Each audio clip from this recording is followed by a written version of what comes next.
ठीक आहे ना दादा, पहा तुम्ही संध्याकाळी संकेत दादा. स्क्रीनशॉट घेऊन घ्या. लिहून ठेवली मी आयडी. काय म्हणतो गजेंद्र दादा, मला टाईम आहे 10:30 करतो जेवण. 10:30 पर्यंत जेवण करता? हो, तसं आमचंही तसंच त्याच वेळेपर्यंत होते आमचे.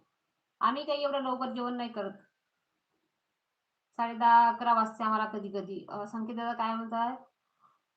तुम्ही आपली आयडी सांगा मला फॉलो करतो.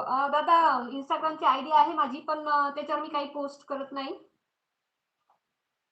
तशी मी Instagram वापरतच नाही मेन म्हणलं तर. मी तुम्हाला Instagramवर तुम्हाला फॉलो करतो. माझं नावच येते. माझ्याच ह्याच नावानं आहे, संजीवनी चांदेकरच्याच नावानं आहे. संकेत दादा काय